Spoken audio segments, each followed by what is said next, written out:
বন্ধুরা, আজ ভারতীয় দলের কাছে প্রথম টি-20 ম্যাচ হেরে কেঁদে ফেলে ইংল্যান্ডের ক্যাপ্টেন জস বাটলার। তারপর তিনি তার বায়ানে ভারতীয় দল বরুণ চক্রবর্তী ও অভিষেক শর্মাকে নিয়ে এমন কিছু বলল, শোনার পর পুরো ভারতবাসী অবাক হয়ে গিয়েছে। চোখে জল নিয়ে জস বাটলার কি এমন বলেছেন সেই অবাক করা বায়ানের সম্পূর্ণ ভিডিও আপনাদের দেখাবো। তবে তার আগে আপনারা যদি ভারতীয় দলের একজন ফ্যান হয়ে থাকেন ও ভারতীয় দলের এই বিশাল জয়ে খুশি হয়ে থাকেন, তাহলে আজকের ভিডিওতে লাইক করতে ভুলবেন না। বন্ধুরা, আজ ইংল্যান্ড ও ভারতীয় দলের মধ্যে 5 দিনের ধামাকা টি-20 ম্যাচ কলকাতার ইডেন গার্ডেন্সে অনুষ্ঠিত হয়েছিল, যেখানে ক্যাপ্টেন সূর্যকুমার যাদব প্রথমে টসে জিতে ইংল্যান্ড দলকে ব্যাট করার আমন্ত্রণ জানায়। বন্ধুরা, টি-20 ক্রিকেটে 300 রান করার স্বপ্ন দেখেছিল ইংল্যান্ড। সেই ইংল্যান্ডকে ভারতীয় দল আজ 150 রানও পার করতে দিল না।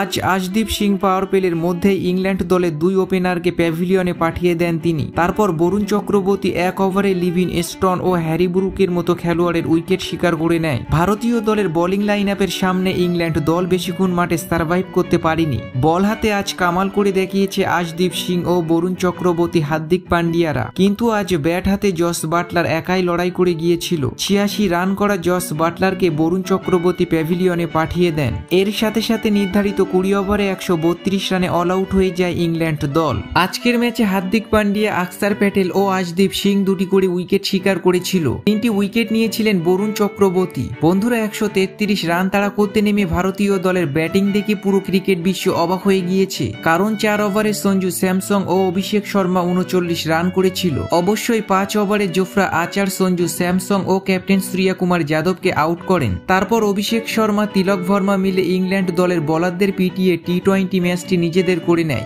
বন্ধুরা, প্রথম টি-20 ম্যাচ হেরে জস বাটলার ভারতীয় দলকে নিয়ে বলেছেন, আপনারা আমার চোখে জল দেখতে পারছেন। আমি অবাক হয়ে গিয়েছি, এটা কিভাবে হলো। আমরা ভারতীয় দলকে হালকাভাবে নিয়ে সবথেকে বড় ভুল করেছি। আমরা ভেবেছিলাম ভারতীয় দলের বিপক্ষে 300 রান করব, কিন্তু শুরুতেই আশদীপ সিং ও বরুণ চক্রবর্তী আমাদের ব্যাটিং লাইন আপ ভেঙে দেয়। আমি ভেবেছিলাম সহজেই আমার দলকে জেতাবো, কিন্তু ভারতীয় দলের বোলাররা এমনটা হতে দিল না। যখন সঞ্জু স্যামসং ও সূর্যকুমার যাদব আউট হয়ে গিয়েছিল, আমি মনে করেছিলাম ভারতীয় দল আজ জিততে পারবে না। আমি ভারতীয় দলের তরুণ ট্যালেন্টেড খেলোয়াড়দের অবশ্যই ধন্যবাদ দিতে চাই। আমি অবশ্যই ভারতীয় দলকে দ্বিতীয় টি-20 ম্যাচে হারাবো। তো বন্ধুরা, আপনাদের কেমন লাগলো জস বাটলারের এই বায়ান নিচে কমেন্ট করে আমাদের জানাতে ভুলবেন না।